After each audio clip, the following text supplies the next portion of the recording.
Welcome to Disability Empowerment Now, Season 4. I'm your host, Keith Murphy Dickinsini. Today I'm talking to my dear friend, CQ. CQ, welcome to the show. Hey Keith, it's so nice to be here. I'm CQ or C Quintana, and I am a writer. I write kind of everything. I write plays, I write for TV. I am attempting to publish a novel. You know how it goes. You know how it goes. Yeah. Let's jump right in. We haven't seen each other in Long time. 15 years, Yeah. something like that. When was '09? I don't even Oh wow. remember. Isn't that crazy? That's 15 years ago, man. Yeah, Wow. it's like, wow, I'm usually terrible with math.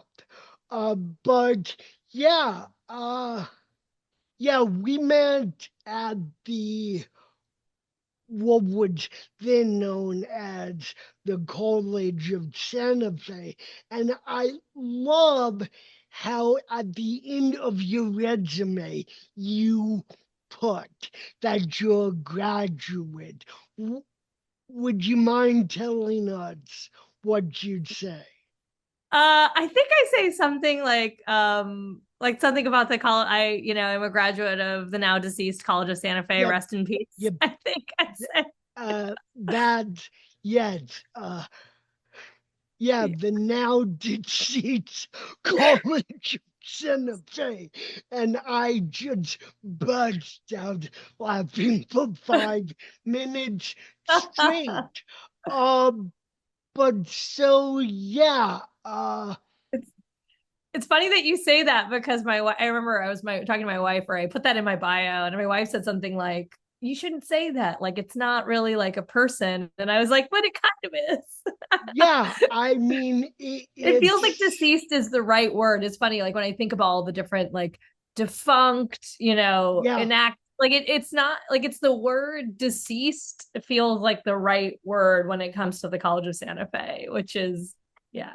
yeah, yeah, because it transformed into something different Yeah, that that's true. unfortunately didn't, or fortunately, depending however you look at it, didn't last Yes. long at all. And it was a big blow to everyone who fought tooth and nail uh, to try and save that institution. So it's all coming back to me. The episode you wrote uh, on the new Orphan Black spinoff Echoes. Before we get into the actual episode and the very clever song that audience hooked, uh, how did this amazing opportunity find you? That's a long story, honestly, but I will say that I'd been writing in television. I first, I really my background is largely as a playwright, and so I came to television writing as a playwright, as a lot of, television writers have kind of in this era of TV. And I wrote kind of in a moment of a play of mine getting some attention. I sort of was starting to kind of make the crossover from playwriting into the possibility of television writing. And I signed with a manager. And there was a little bit because of my playwriting agent was at an agency that also had television and film. I was sort of talking to a TV film person about that possibility as well. And at that time, I developed a pilot that is a very speculative kind of concept because I'm very into that. I've always I love, like, like so many of us, I kind of grew up with the New Year's marathons of the Twilight Zone, and that sort of, I often in my early meetings, I used to say, and it's still kind of true. I mean, I used to say that my aesthetic is kind of Mel Brooks meets the Twilight Zone. Yeah, Um, so totally. so I kind of had that sample, and it's interesting. The first time when I staffed initially, I staffed on the show called The Baker and the Beauty, which was a rom-com on ABC. It was an hour-long series. And that I actually staffed. It was a play of mine that got me onto that show. And, like, I think it's come out a lot during sort of the conversation that's come out of the strike, which is that, I was not a television writer in the kind of quote days of yore. I've become a television writer since 2019. And so in my experience of television writing, it's never been something that's been certain. It's always, to me, kind of felt like another one of my freelance gigs, a really great one, like a really good one that can really keep me going for a while and is like super helpful, but is never guaranteed. So when I had my first job, it was kind of interesting because I remember my wife and I moved out to LA for Baker and the Beauty. And then basically my wife and I were doing long distance during that time. I came back, I had some playwriting commitments. And I remember I was up for a possible job, but it was going to mean I was going to have to move to Chicago for a period. And because I had made these playwriting commitments, I was like, you know what? I've said I'm going to stay in New York, so I'm going to do this. And the funny thing is then the pandemic happened, and I probably could have just done it virtually. But anyway, long Yeah. story short, it took a while for me to staff again after that initial time. And it's so different for everyone. Like, I know people who have, staffed the first time and it's been consistent. And then I've known people who staffed once and it's taken them forever to staff again.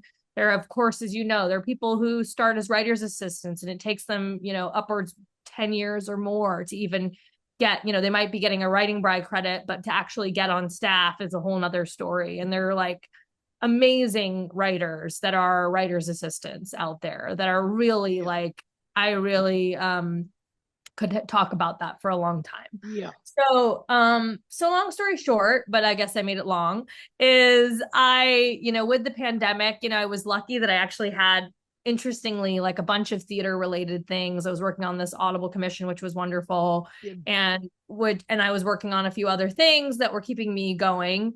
And I was actually working on a project called Beast Girl at the Kennedy Center. And I remember so specifically, it was like, it's kind of funny how, like, when it rains, it pours. It was sort of like waiting for all these things to happen. And I suddenly, out of nowhere, got this interview for Orphan Black Echoes. And I mean, granted, my script was the perfect sample. That pilot that I was telling you was sort of the perfect sample for it. But it really did kind of come out of nowhere. And it was funny because I was in the middle of rehearsals for this project. And I remember like doing the interview, the showrunner interview, both the showrunner interview and the producer, the interview with the producer and everything. Because usually that's kind of how it works. They have you like sort of meet with a producer beforehand if you haven't been through it before. So it all kind of happened. And it was with every show that I've worked on, actually, I've been hired out of the blue, so to speak, in the sense that I haven't known anyone else on staff. So, Anna was that was our showrunner, Anna Fishko, really was taking a chance on me. And I'm so grateful that she did, because I loved working on this show so much. It was such a special experience. Anna is an incredible leader, both visionary in terms of as an artist, but also as, a manager, which is, I think what makes the job of showrunner one of the hardest jobs I've ever seen, because you really have to have both heads. You have to be an incredible creative person, and also you have to be somebody who can really manage and juggle a lot of people in a lot of situations. And so it was an incredible learning experience, and my first experience being on set as a writer. Yeah, so that's a Did, long answer. did you get to meet any of the cast? I did. So I was on set for the show season was filmed in what is called blocks. So Yeah. basically we did 2 episode blocks. So it was like 2 episodes at a time. Hmm. And then it was like, shared team in terms of the DP and the director, Yeah. et cetera. So I actually got to go out and I went a little bit early. So they were still filming episode, between the pilot and episode Yeah. 2, Yeah. just to get a sense of it. And then my episode, which was episode 4, so they Yeah. shot episode 3 and 4 at the same time. So I actually had quite a bit of interaction with the cast that were all involved with, basically the whole primary cast was involved in my episode, including Kristen Ritter, Amanda Yeah. Fix, Keely Hawes. Yep. Really, yeah, Amanda is just so incredible, as you can see on the show. I think she's a Oh very yeah. long career ahead of her. Yeah. Yeah. No, I binge watched the series in 2 chunks. I went from 1 to 4, really Mhm. 1 to 5, and then for what your episode, I rewatched 4 to 10 Oh, that's awesome. last night. Uh, well, were you a fan of the original show? Did you know anything about So it? it's so funny because I had for years people had been like, you should check out Orphan Black. Like I think you'd really like it. Like so many people had like said that to me. And it was so funny because I never quite, I think because of the title too, because it's not like so clear necessarily, No, no, it's right? So I not never, clear at right? all. So I never quite understood, like I never knew, like people had said that to me, but I never quite knew actually exactly what it was. So to be perfectly honest, I walked into it like not only having really that reference point, and then started once I knew that I had the interview, I sort of started digging into it and watching, began to watch the first season from that point. But one of the cool things about working on it too was like Anna sort of had like both parties, she wanted it to be, obviously there are the connections to the original series, but she also wanted it to feel like it could stand alone and that you could enter it even if you hadn't had, even if you hadn't been watching or faithful to the original series. Yeah, And so hopefully I think it was a real challenge, obviously, of the series. But I think the idea it was like there's something for everyone. There's something for the Orphan Black diehards, and there's yeah. something for folks who are completely new to it. Yeah, one of my best friends got me into the original Original. series. And like you, I knew nothing to make of that name. It's like, even being a sci fi fan, it's like, but once you see the original episode and really get drawn in by Yeah. that first scene, Right. which Oh yeah, for it's such the a great. The time pilot is such a good pull. Yeah, it's a really strong really pilot. knocked and shocked everyone Yeah. into watching the next Yeah. episodes. So, and I loved the new series and the twists and turns it took. Uh, hardly, no, I shouldn't spoil it. One thing that I wanted to ask you, besides when are we going to get greenlit for season 2, because there's not really a ending at all. I mean, Right. it just Yeah, ends it's a the real cliffhanger for sure. same way season 1 of the original show. It's Yeah. like they had, I'm sure, ideas to wrap it up as a standalone limited series. They chose not to do that, and Yeah. then it's. But what I found really odd and fascinating is that the entire season premiered a year earlier in Australia. Yeah, so What it's was that like? Keeping the series under wraps yeah, when, like, when we were in school together, I don't think VPNs were really a thing or just yeah, becoming one. And so, as a writer, how do you yeah. release it and then keep it hush over here? Right.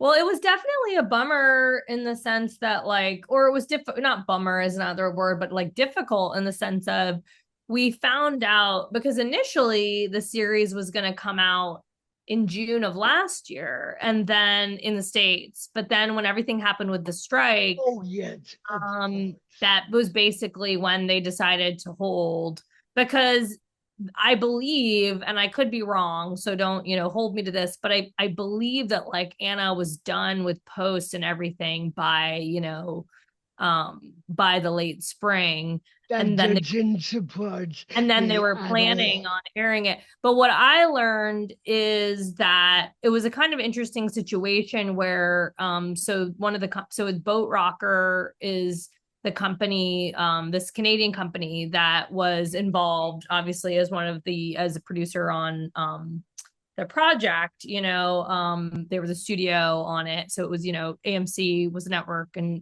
Boat Rocker the studio. And as far as I understand, Boat Rocker has all of the foreign rights. Yeah, So they basically, I don't know exactly like yeah, how they decided, but they basically ended up releasing, as yeah, in Australia, in Asia, in Europe, all basically last year. So by like December, January, it had been released like throughout the world. And then we knew that it was going to be, I forget when, because Anna was really great and she sort of like kept us all in the loop. And yeah, we knew as of, because I know it was like when I was working on this show called Alert, and it was when I was working on Alert. So I remember her calling and telling me that they were going to hold until June. They had made that decision. yeah, And, for better or worse, I don't know. Like, obviously, I'm sure they had their reasons for making that decision, but yeah, I do think it was like complicated in the yeah, sense that I think there were a lot of people who probably ended up, ripping it, and yeah. that's just a reality. I didn't. I literally got back on AMC Plus. All Uh, right.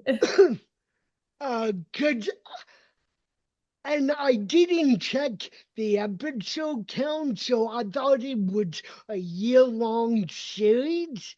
So I signed up for an annual. Luckily, there are at least half a 2 dozen other series Oh on yeah. AMC that I'm interested in. I really recommend started watching Interview with a Vampire. It's really Yeah, great.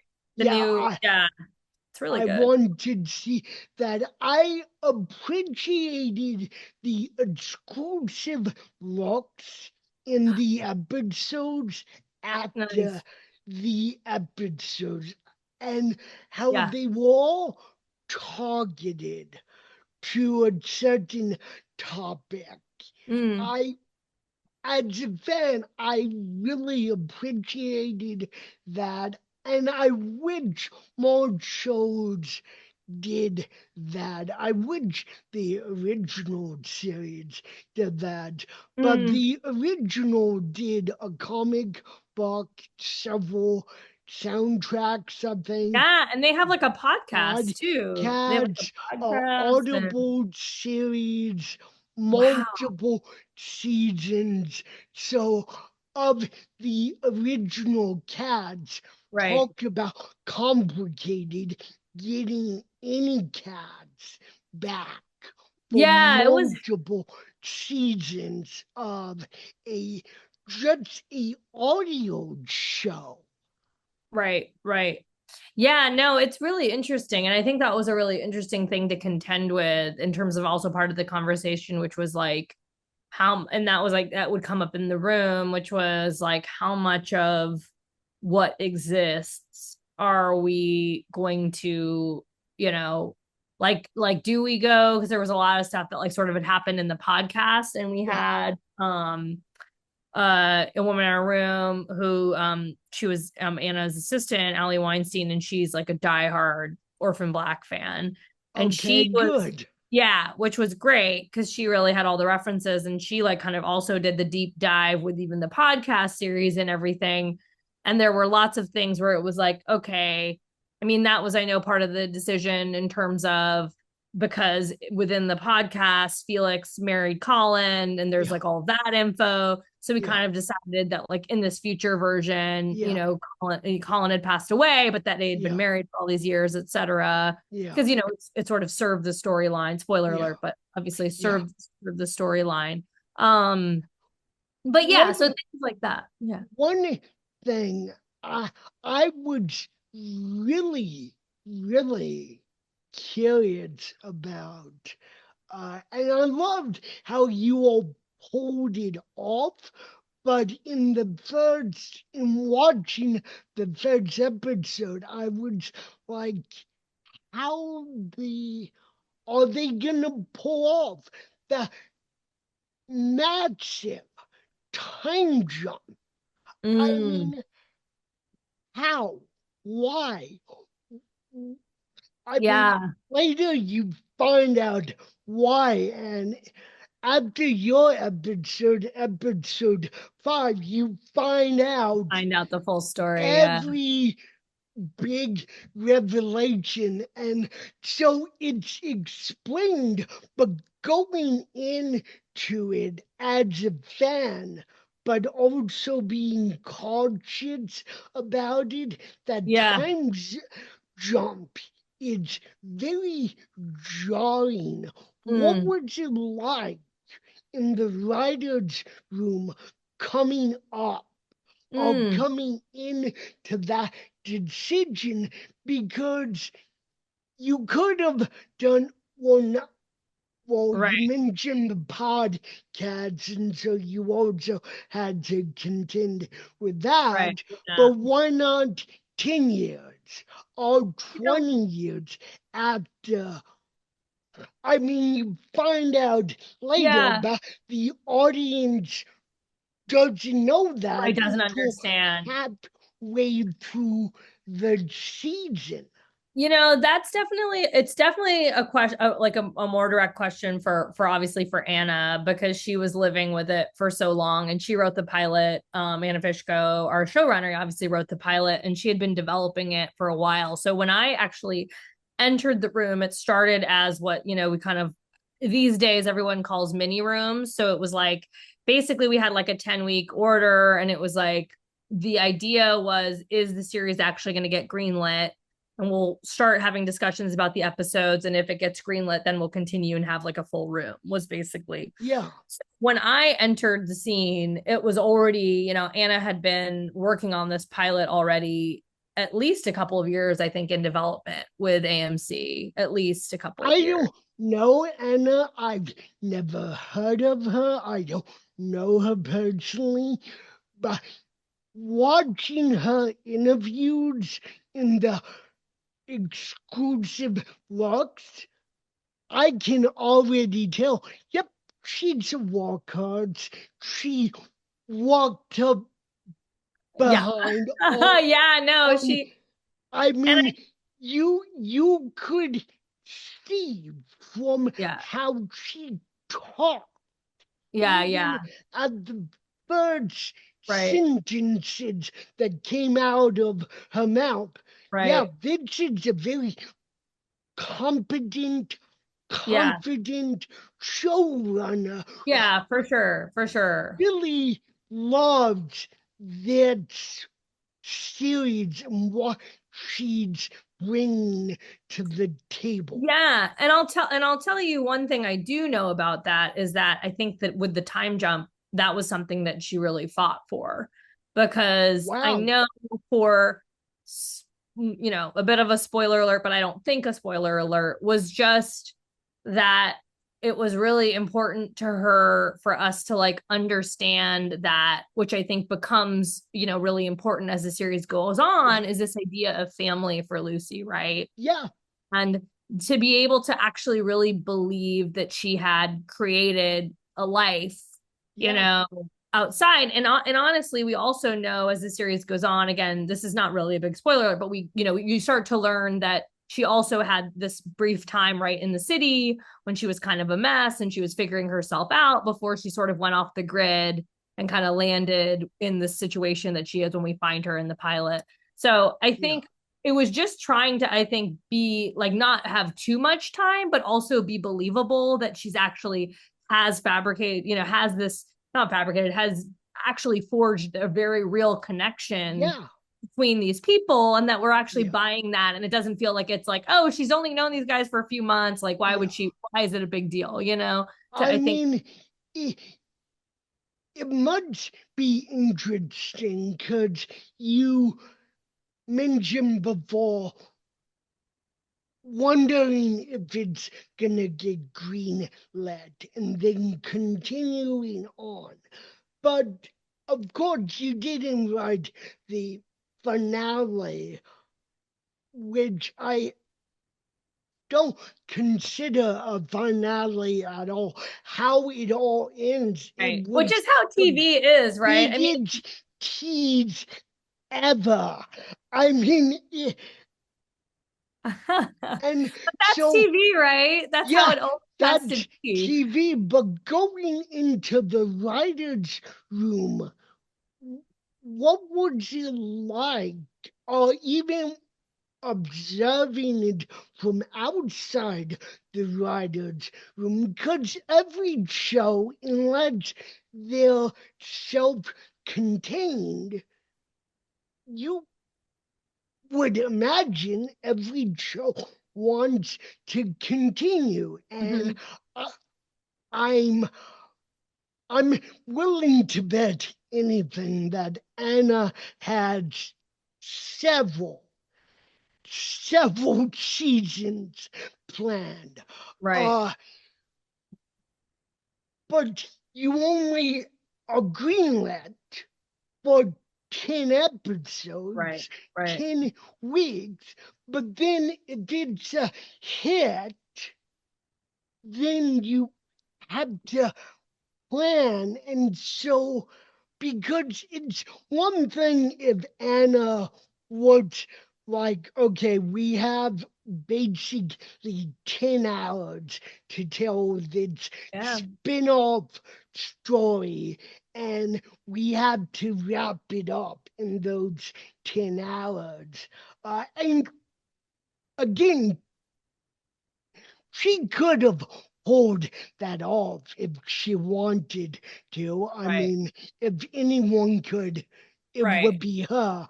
Uh, but, and so what is it like preparing for the next season before you know that Well, there is going to be a next season? I mean, I think with the experience that I've worked on two different shows that were in their first season when I worked on them, and including this one. And it's a really interesting thing because one, like, yes, like obviously having something that's a limited series, which I haven't worked on a limited series before, but like where it's like, okay, this is an ending, or you think that's an ending. Yeah, I still think that like working on any television series, because of the nature of the form, there is something really fascinating where it's like you're trying to both create a satisfying enough ending where it feels like you've told, a story, like a whole story in 10 episodes or however many episodes it is.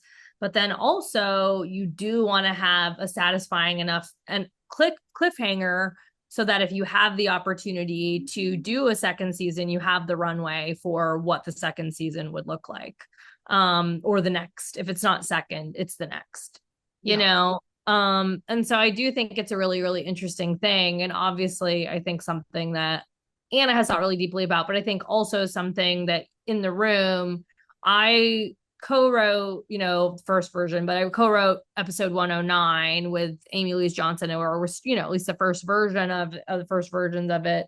And it was really interesting, as you're trying to, as everything is starting to come together, it's like, what are you revealing? What are the things that are giving us the possible, breadcrumbs that could go on into the next season, and what will that look like?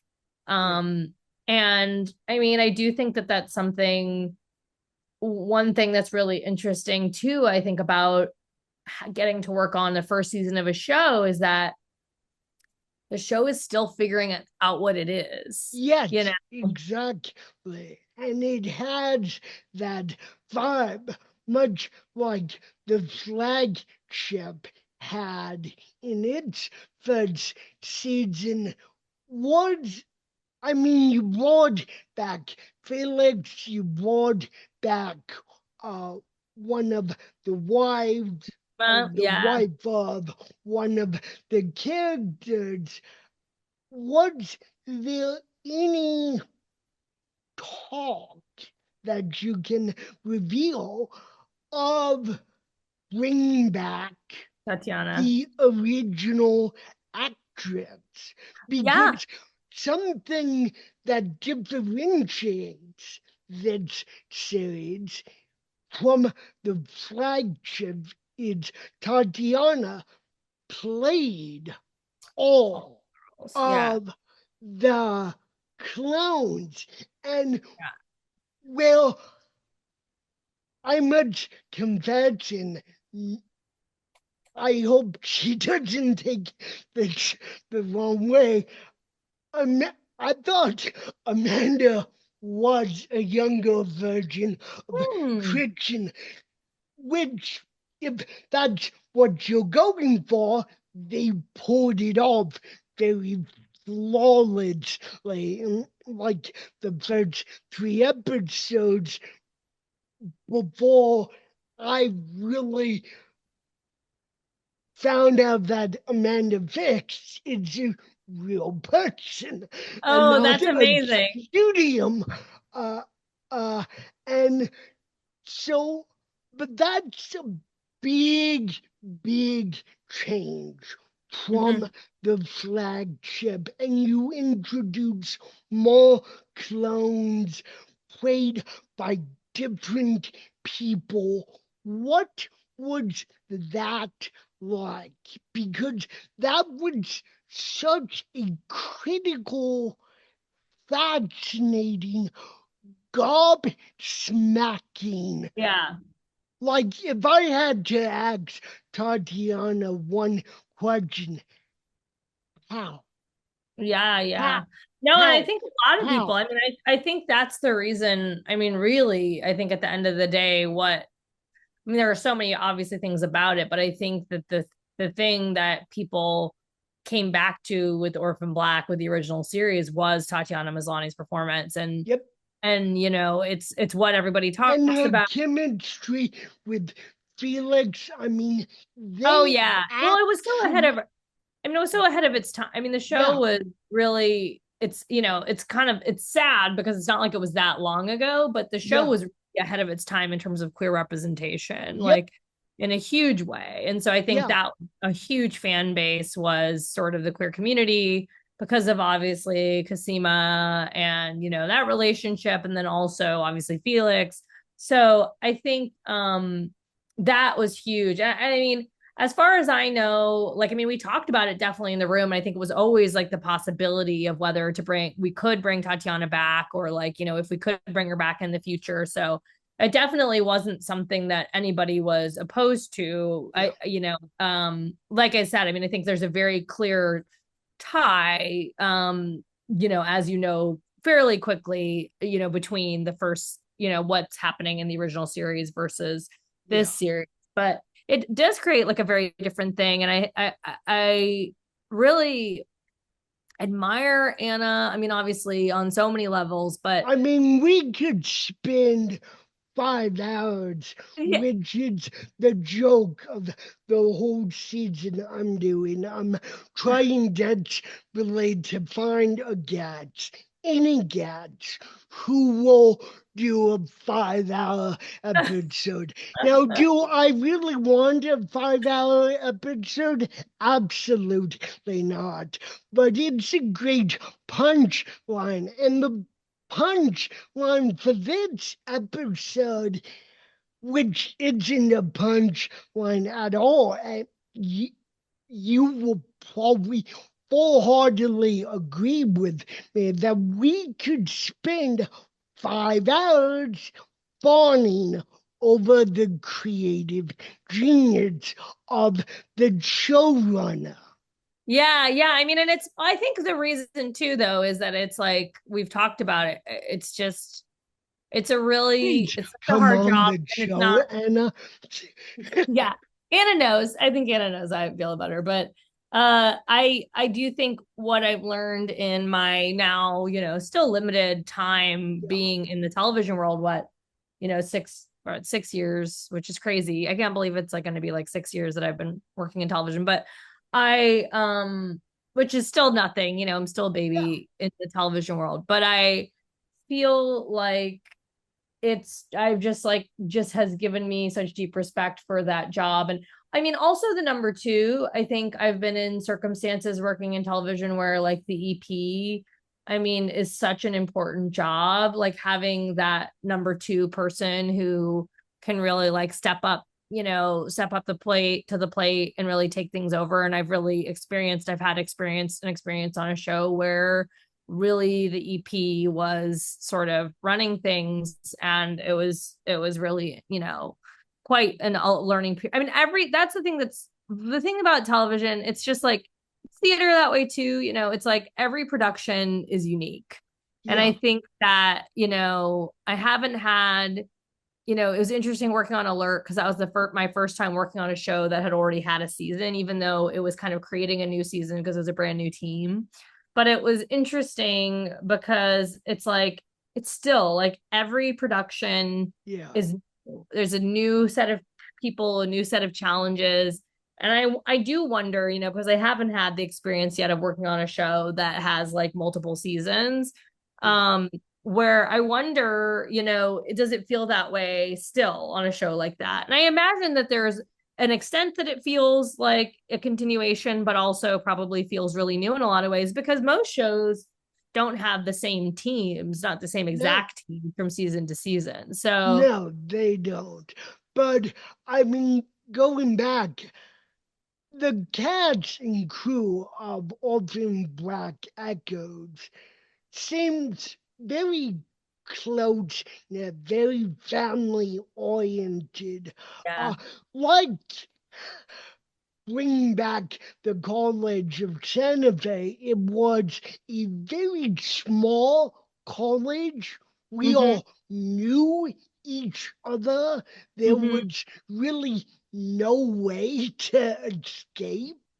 No one could really uh, not meet everyone yeah, throughout the course of the year or two or three, however long you were there.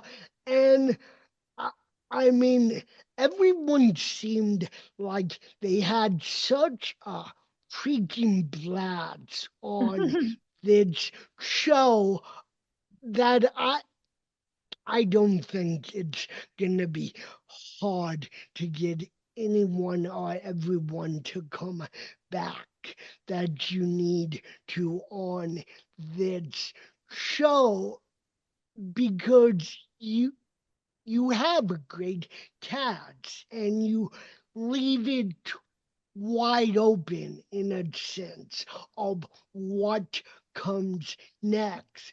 Uh, mm-hmm. Going back to your episode, the the title is all coming Coming back, back. and then the very appropriate song that you use in the episode. Which came first?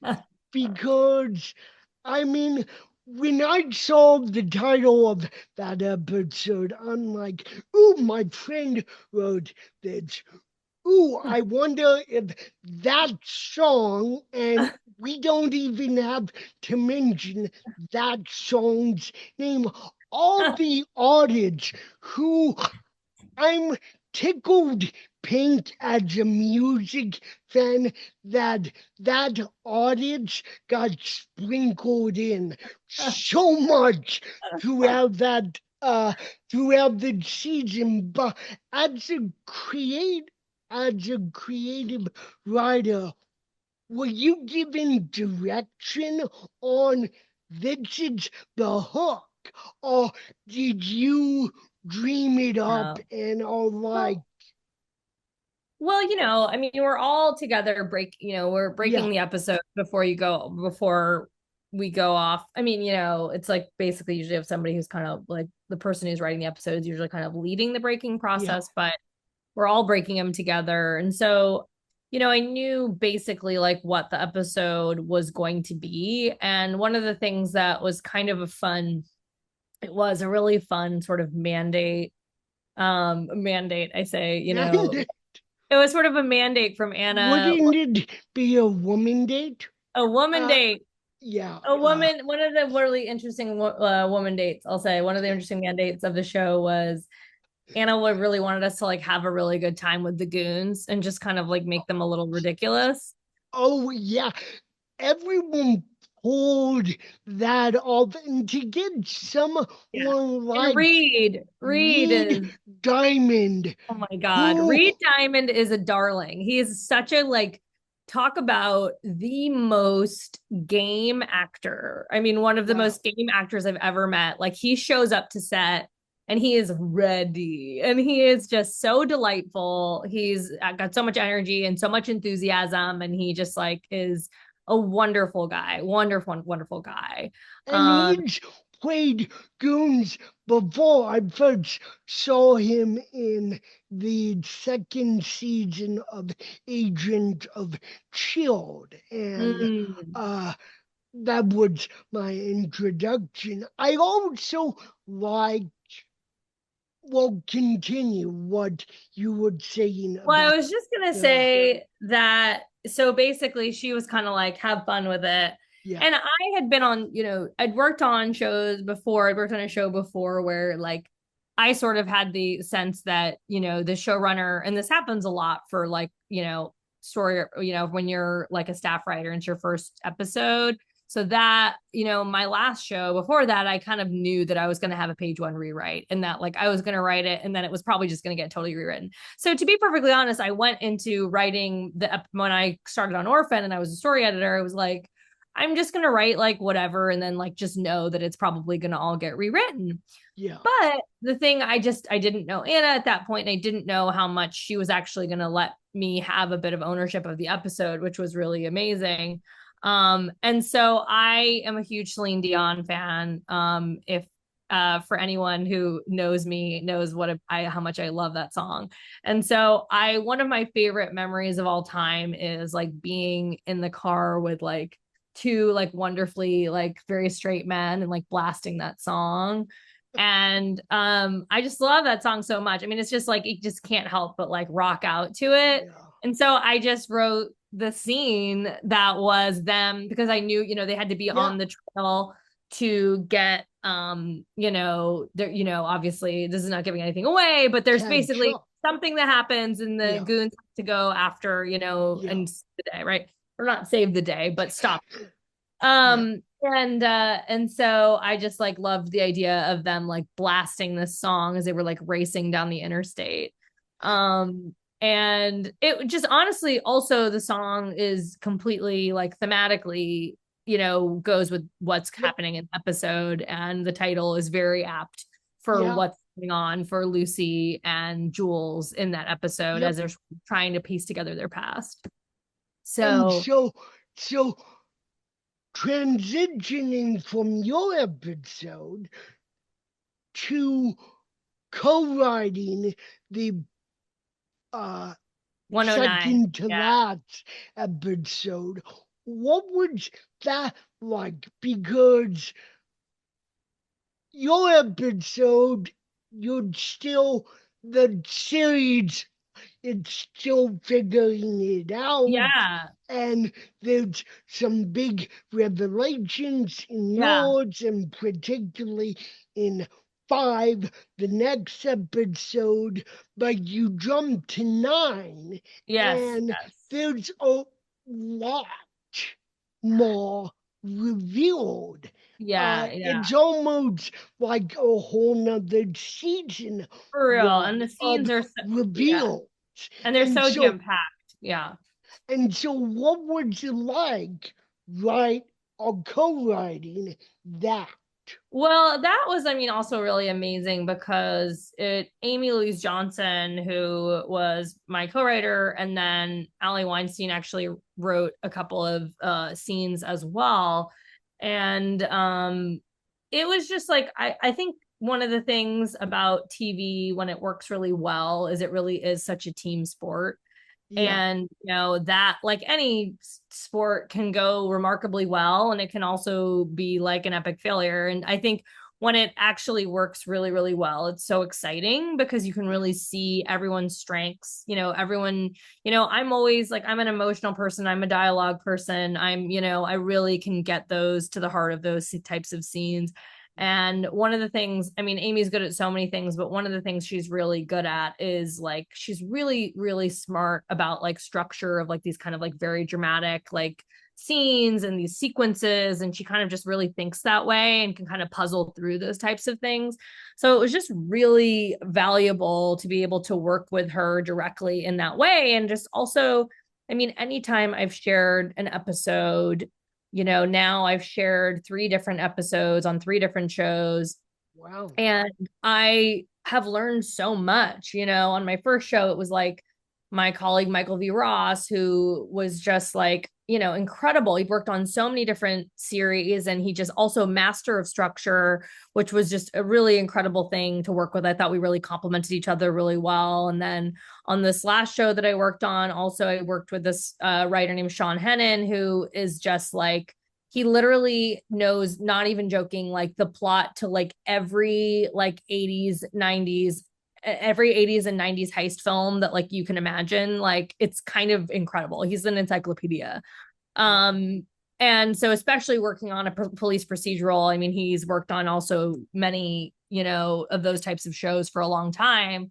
So, and working also very closely with, John Collin, who's also very good at all of that kind of stuff. Like, so it's really like, again, when TV works really well in this kind of like way, like this apprentice way, it's like you can't help but like learn, Yeah. and it's like, it's an exciting thing to be like, I mean, I remember the first time I was in a room, I was like, wow, to be honest, as a playwright, the first time I walked into a television room, it was 10 writers. And I was like, really? Do you need this many people? And to be honest, that was like Yeah. literally my honest reaction. Yeah. And when I got into it and I really experienced it, I was like, it really is so incredible because you can literally be like, my friend Sasha Stroman, who's just like so fucking hilarious. She's so brilliant. And literally, somebody would walk in the middle of writing an episode and just be like, I need a joke. And she could just, she's just like a joke machine. She can just like turn one out, turn another one out. You know what I Yeah. mean? And it's just really cool when you can actually put everyone's superpowers together Yep. and make it into something great. And so honestly, it's really cool when you're, I mean, it's kind of funny because obviously I'm very proud of 104 and I'm proud of like all that. But sometimes the things I'm really even more proud of are like certain pitches that I'm like, yeah, like it made it. Like I Yeah. actually, that was the pitch, Yeah. and it's like not even my episode, but it's like, I'm so glad that sort of made it because it was a storyline I was really passionate about or something I really cared about. And it ended up making it. So yeah, it's like, it really is, more so than any other type of writing I've ever done. More so, it's funny because people always are like, oh, well, playwriting is very team. And I'm like, yes, but in such a different way. Because Yeah. at the day, the script is mine and it's Yeah. a different thing. Whereas with TV, it's like a very, and granted, I haven't been a showrunner, so that's a very different thing. But Oh as a yeah. as a writer on staff so Yeah. far, it feels like it can be a really selfless uh form of writing, and it sort of like forces you to let go in a way that I think is actually can be really empowering and can be really really positive. It can be can be. So so if season 2 gets greenlit, you get the call, will you come back? Oh my gosh, yeah. If the show is Yeah. gonna come back, I 100%. I Yeah. loved working on the show so much. I Yeah. didn't want to assume, but I would have fallen out of my chair if you said, no, I'm gone. How was it working with so many badass women and eh, like the men are there? Yes, They yes. they very much play as they should in this series, particularly second fiddle. How is, well, no offense to any of the actors, but I mean, one of the exclusive looks is about that Yeah, yeah, very topic. And yeah. so, again, no offense to anyone, but how would that dynamic, that cohesion of Yeah. this is really important, not just for gender, but for queer, bringing back Yeah. Felix, Well, it was Kojima's wife. I mean, right, right. I mean, I and think that was really important to, I mean, I think that was like such a pull, and I'm sure because of like knowing what, the original series meant to so many people. And so sort of having that, queer storyline at the heart of the series. So I know for Anna, just in general, it was really important for her to involve, queer women and really like in a beautiful way. I mean, like yeah, our like lead producer, our, even down to like our, our costume, like, or the person who was, I'm not remembering their title exactly, but yeah, whoever was like, the coordinator who basically, went, with costumes and everything. And she was also a queer woman, and yeah, like, two of the writers, myself included on the staff, like it was a really really special thing. And yeah, directors, a director, one of the directors in particular that I know of, so that, and just women in general, I think it was just really special. Like it was a really, I mean, I'm someone who, I've been really lucky in my life. I love working with women. I went to an all girls school. Like it's something that is, has I've always appreciated. And I think being around really like,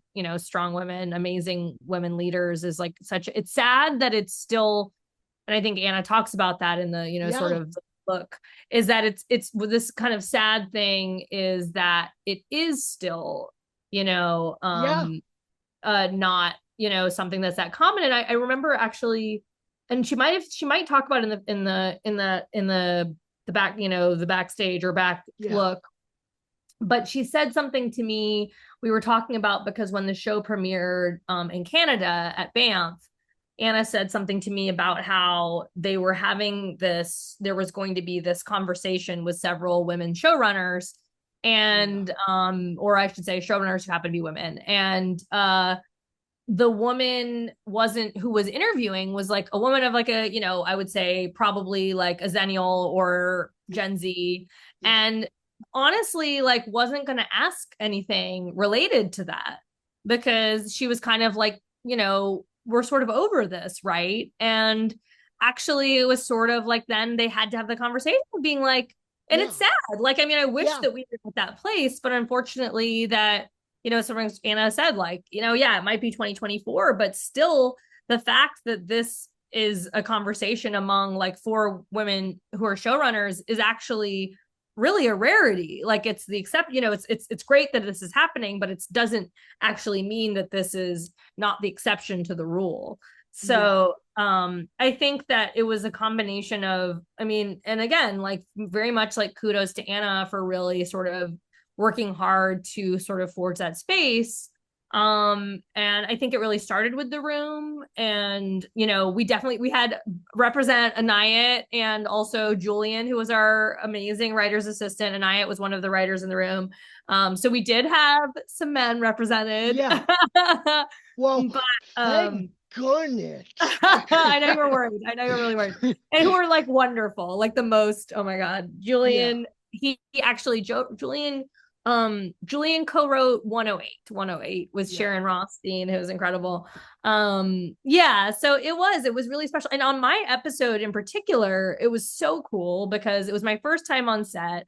And here I am with my director, Don Wilkinson, and then my DP was also a woman, which was amazing. And like, so it was like really amazing to have like the creative team be women, which was really, really special. Yeah, it was a really, really cool, it was a really, really cool experience for sure. Yeah, almost all of my podcast team are young women. And That's so I, awesome. I totally get that dynamic. And the a lot of the best ideas on the video cats come from my team members, and I just get to sit back and just marvel at what they create alongside Yeah. me. But two questions before we wrap up. Although literally I could talk to you for hours because Well, it's listen, I'm around. been, I'm around if you ever want to have a conversation off of the yeah, screens. of the screen. So, but getting back to empowerment, if there are any inspiring queer or straight, doesn't matter, actors, Mm, script writers, yeah. directors, but particularly queer representation because that's so Yeah. important. Yeah. And that show, the flagship series, did so much to pave the way in its own way. And so you've been a playwright, author, going to become more of an author with the novel, but Thanks, you're Keith. I appreciate also a poet and you're now a script writer, and so you've worn many hats. And we both knew very different versions of ourselves it. in '07, '08, '09, And that in whenever. our fiction class, remember that? Yeah, yeah, and songwriting and all of that jazz. But we both wear many different hats, and I'm a cisgendered straight male. You're queer, married to a woman. I love that the first line of your bio and is queer playwright, and that photo of you, oh my Thanks. goodness, Special I thanks to would Antonio. Antonio DeLucci who's a darling, did my headshot, and hire him. He makes me look like such a badass. He makes me look way cooler than I actually am. mention fucking I mean, I'm Yeah. like Yeah. so jealous of that headshot. Well, Begin listen, he hire him. He's amazing. I always, as much as I can, putting him out there. Yeah, he like I honestly, that's probably, and probably in a few years, I'm gonna have to probably switch it. But I still look like that. I think Yeah, I think I still no. look like that. Getting back to the question though, any aspiring actors, playwrights, Mm-hmm. script writers, because you wear many hats, what Mm-hmm. would be some action points or some advice you would give them stepping into this Yeah, role at this specific moment. specific moment of time? Yeah. I mean, I think more than anything, I feel like what I see and what from what I've experienced is just putting yourself out there. Like don't no matter what form it is, like if it's, if you're a filmmaker, like figure it out and make a short film happen. If you are or you're interested in that. Even if you don't know like I'm a filmmaker, but you're like I'm interested in making a film, I'm an artist, make it happen, like do it, apply for the grant, do it. You know what I mean? Put on the staged reading of the play. I mean, a story I tell often is like when I moved back to New Orleans after college, I like put together this like very like this production. I got the space of this Unitarian church where I used to go. They gave me the space for free. I put on this production of this play. Was a very small audience turnout that came out, but we did it. And it was like, we put it together. We did I was able to do it. I got the actors, made it happen. And, it was such a great experience. And I think also doing the thing without, which is, I think the harder part is doing the thing without the expectation that it will necessarily like lead to something. Just doing it because you want to be doing it and knowing that you have that thing that you made. And yes, it very well might lead to getting an agent. It very well might lead to, it's probably going to lead to meeting great people and maybe leading to the next gig in a way that you didn't expect. I think that's something that's really interesting too. I've done things where I worked on this one project, which was like I created this thing called a live lunch series, which was creating these theater pieces within workplaces. And through that, I ended up meeting this wonderful guy named Harry Poster who didn't even know me as a writer. He knew me from creating this thing and approached me about writing a play for this children's theater company that he was taking over in North Carolina. And it was like I'd never written a children's play before. Like it just totally like took me in this direction that was unexpected and wonderful and was like such a valuable thing that I've done in my life. So I think just like putting it out there, like one of my dear friends who like runs this amazing podcast company called Girl Tales, like she just like made it happen. Like she just put it That's out. an awesome name. Yeah, Girl Tales. That really is It an is really awesome incredible. name.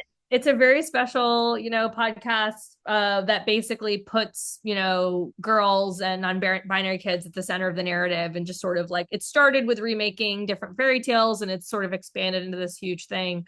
But like so many people that I know, I think it's just like making the work and just like putting yourself out there, and which I know is like really scary, but yeah, like doing the open mic night, like doing, signing up for the reading series, going and meeting people at, whatever it is, like finding the places that you're excited about and looking for those areas where like you can find your people and you can make work, and knowing that like it's okay. Like I remember like many years ago, Pete Zapp, who was my professor at the College of Santa Fe, saying that, if you are gathering if you gather a group of people in a room and are reading a play, you're still an actor. You're an actor while you're doing that, Yeah, and whatever it is that allows you to be an artist and to really like flex that muscle in whatever way yeah, that it is, I think is a really, really valuable thing. yeah. Wow. Yeah, I agree with everything you just said. And so, last question. I I like to think, and I hope that people with disabilities and people who have yet to discover their disabilities and all the intersections within those groups watch and listen to this Yeah. program. It's not just a podcast, it's not just a video cast, it's a Yeah. program, it's a show. But I'm not naive enough. Certainly, you knew a much naive version of You did me. too, so don't worry. That's a bonus episode when we're both tipsy. That will never happen. Both of our careers will be over. And so, but I'm not naive to think that both groups or groups within those groups take away the same things Mm, as the others. So, as my guest, what do you hope that people with disabilities, particularly queer people with yeah. disabilities, take away from this episode? Mm, And really, we could yeah. do a entire another episode on just unpacking the Yeah. LGBTQ community within the disability community. Yeah. And what do you hope that those who have yet to discover or embrace their Mhm, own disabilities mhm. take away from everything we've talked about? Hmm. Well, I mean, I'll say just like working on this show, one was something that was really wonderful as a personal experience that I've never had was one of our actors in the show is deaf and having the experience um on I set. so wanted to That's mention okay. that But that's like how an hour there we go. ago No, that's because okay. like and I mean just seeing ASL Yeah. on screen Yeah. from the get-go Yeah. and then I just got wrapped up on And fawning over the show. But it, I mean that's but it is in a really special thing. Yeah. I yeah, mean, and I think that was really, again, we're praising Anna, but it's true. Like that was something from the beginning. She worked on another show where she worked with a deaf actor and she really wanted that like always. Charlie was always going to be a deaf character. That was wow. always the case. It wasn't that we met an actor. It was literally, I mean, yes, we have a wonderful actor who plays Charlie, but it really was the idea was from the from inception of the character was that Charlie was deaf. So and it was a really incredible thing to experience because like as a writer we worked with a translator who also gave us like ways in which phrases would make more sense Yeah. for certain moments. It was Nice PJs. the Yeah. PJs, yeah, which was a really special, and the callback that happens actually is really great. But Yeah. that was something that was cool, in terms of, in our pre-production meetings, we met with them, and then there was the translator, and then there was also our actor specific translator on set to work, so we had both, which was really cool. So it was like we had somebody who was working with us on the language, and then we also had someone who was a specific translator for our actor, which was really cool. I mean, it was just like such a special, I learned so much. And it was a really humbling and like wonderful experience to have as a writer. And I think it's yeah, I mean, I hope just to, kind of to your question, it's like, I know, I was thinking you should really talk to Carrie Cox, who is an amazing disability warrior who is a graduate of I, the College of Santa I Fe. already Oh, have great. and Because Carrie's have amazing. interviewed her husband Oh, as well. oh, I'm We so glad. actually walked for the same theater companies. Oh, amazing. Yeah. Yeah, I mean, she's really been such an advocate. And I was also going to say that Ryan Haddad, who is a really incredible actor and writer who wrote this beautiful play called Dark Disabled Stories that I really think about all the time.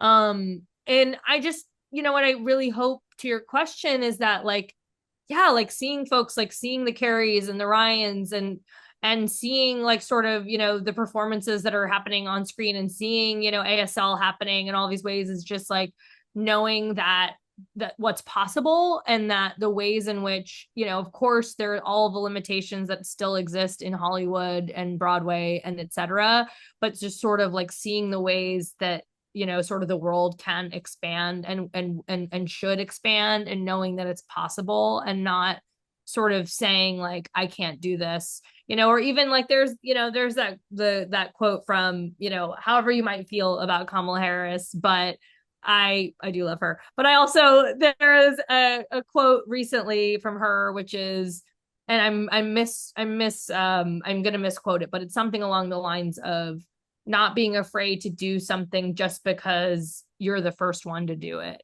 Yeah. And I think a lot of the times that's, for those of us that are on the margins in whatever way, we often have to create these opportunities and push out and forge our way for the first time. And it's a gift and a beautiful thing that more and more we're having folks that we can look to and say, wow, like you did this before. I'm standing, like on, on your shoulders.